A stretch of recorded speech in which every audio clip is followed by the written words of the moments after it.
Guys, international monitoring fund यानी कि IMF ने भारत को एक वार्निंग दी है। एज ए इंडियन आपको इसके बारे में पता होना चाहिए।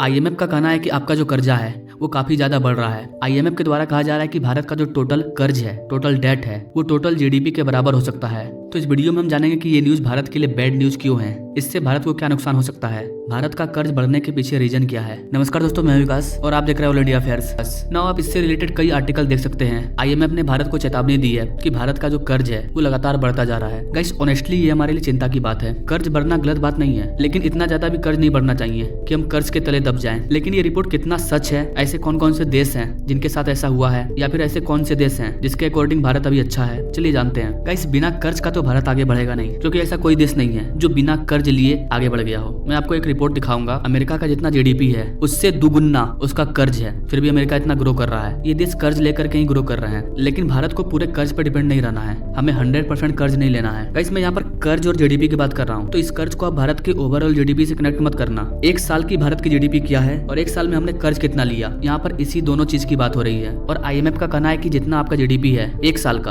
आपका कर्ज भी उसी के बराबर पहुंचने वाला है, जो कि हमारे लिए खतरे का संकेत है। आज से 3-4 महीने पहले मैंने ये वाला वीडियो बनाया था कि इंडिया का जो डेट है, जो कर्ज है, वो 55 लाख करोड़ से बढ़ करके 155 लाख करोड़ रुपया हो गया है। पिछले 9 सालों में हमारा कर्ज काफी ज्यादा बढ़ा है। तो इस पर मैंने ये वाला वीडियो बनाया था, क्यों बढ़ा है, कैसे बढ़ा है, इससे भारत को क्या नुकसान होगा, ये सारा इस वीडियो में मैंने बताया है। अब यहाँ पर जो नया रिपोर्ट आया है जो कि ये बता रहा है कि भारत का जो कर्ज है वो और भी ज्यादा बढ़ गया है। आईएमएफ का कहना है कि भारत का कर्ज जिस तरह से बढ़ रहा है उस रफ्तार से भारत की जीडीपी नहीं बढ़ रही है, कि भारत का डेट टू जीडीपी रेशियो सही रहे। मतलब वो कहना चाहते हैं कि भारत का जो डेट टू जीडीपी रेशियो है वो सही नहीं है। गाइस, भारत का अभी जो डेट टू जीडीपी रेशियो है वो 81.3% है। लेकिन अब मैं आपको कुछ और डाटा दिखा रहा हूँ जिससे ये पता चलेगा कि भारत का जो डेट टू जीडीपी रेशियो है वो किन किन देशों से अच्छा है। ब्राजील का डेट टू जीडीपी रेशियो है 82.5, यूनाइटेड किंगडम का 85.4, कनाडा का 86.7 है, यानी हम कनाडा से अच्छे हैं, यूके से अच्छे हैं। फ्रांस का 108% है, यूनाइटेड स्टेट्स ऑफ अमेरिका इसका 116% है, जापान डबल से भी ज्यादा है, 239%। तो गाइस, आप ग्लोबली देख सकते हैं कि इन कंट्रीज से हमारा डेट टू जीडीपी रेशियो अच्छा है, क्योंकि अभी भी हमारा जो कर्ज है वो जीडीपी से कम है, हम 81% में है। इसके अलावा जो अमेरिका है, जो जापान है, उनका कर्ज उनके जीडीपी से दोगुना है, फिर भी अमेरिका, जापान, लंदन जैसे देश ग्रो कर रहे हैं। तो इसका मतलब साफ होता है गाइस कि ग्रो करने के लिए कर्ज लेना पड़ता है। ये कंट्री जो आप देख रहे हैं ये ऐसे ग्रो नहीं कर गए, इन्होंने भी कर्ज लिया है। हाँ, वो चीज अलग है कि भारत को अपना कर्ज कम करना चाहिए, ये अच्छी बात है और इस पर भारत ध्यान दे रहा है, भारत करेगा भी। लेकिन अभी भारत को ग्रो करना भी जरूरी है।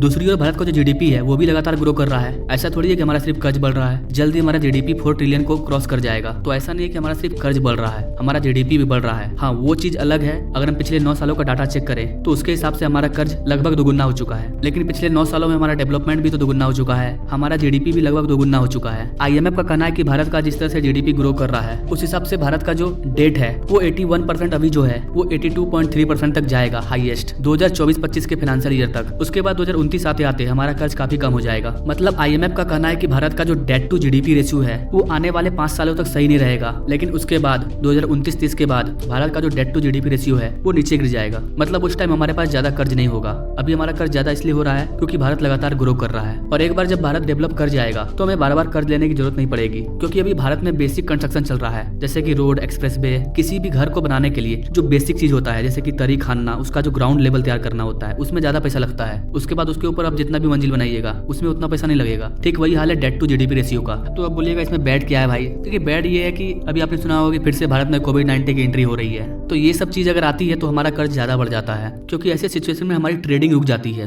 भारत क्या, पूरे वर्ल्ड का ग्रो रुक जाता है। भारत का जो आने वाला 5 से 10 साल है वो गोल्डन पीरियड है। इस टाइम में अगर हम रुक गए तो फिर हम कई कंट्री से पीछे आ जाएंगे। अभी हमें लगातार ग्रो करते रहना होगा, तभी हम 2047 तक भारत को विकसित कंट्री बनाने का सपना पूरा कर पाएंगे। बट बीच में चाइना की वजह से कोविड-19 ये वो क्या ही बोले, अब अभी कई कंट्री में मार्क्स वापस आ चुका है। भारत में कहाँ कहाँ है पता नहीं, बट कोविड-19 फिर से आ रहा है। कोविड-19 नहीं है, कोविड-19 का नया वेरिएंट है जो कि चाइना से ही फैल रहा है। तो आने वाले टाइम में सिचुएशन क्या होगा ये कोई नहीं जानता, बट भारत सरकार एक पॉजिटिव एम लेकर के चल रही है और पॉजिटिव एम पर काम कर रही है, और भारत आने वाले टाइम में किसी भी सिचुएशन से निपटने के लिए तैयार हो रहा है। कैसे ये चीज सत्य है कि किसी भी देश का डेट टू जीडीपी रेशियो जितना कम होगा उतना उसके लिए फायदा होगा, उसके सर पर ज्यादा कर्ज नहीं होगा। कैसे और भी बहुत सारे रीजन है। फॉर एग्जाम्पल कोविड-19 तो आ ही रहा है, इसके अलावा क्लाइमेट चेंज भी हो रहा है, इसकी वजह से भी प्रॉब्लम हो रही है। मान लीजिए भारत का किसी कंट्री के साथ वॉर हो गया तो ऐसे में भी हमारा जो कर्ज है वो और ज्यादा बढ़ जाएगा। तो आईएमएफ का कहना है कि भारत का जो डेट टू जीडीपी रेशियो है वो अभी 80% के आसपास घूम रहा है, लेकिन अगर किसी तरह से कोई सिचुएशन खराब होती है तो वो 100% को क्रॉस कर जाएगा, जो हमारे हमारे लिए खतरे की घंटी हो सकती है। तो मेनली IMF वगैरह का काम है कि वो रिपोर्ट निकालते हैं और किसी भी रिपोर्ट पर वो जानकारी देते हैं कि कौन सी कंट्री की हालत क्या है, उनको कैसे काम करना है। इनके रिपोर्ट से ग्रो करना आसान हो जाता है। अब सवाल आता है कि ऐसे में भारत को करना क्या चाहिए। तो गाइस भारत को करना यही है कि हम जितना ज्यादा ग्रो कर सकते हैं, हम जितना ज्यादा अपने GDP को बढ़ा सकते हैं, जैसे जैसे हम GDP को बढ़ाएंगे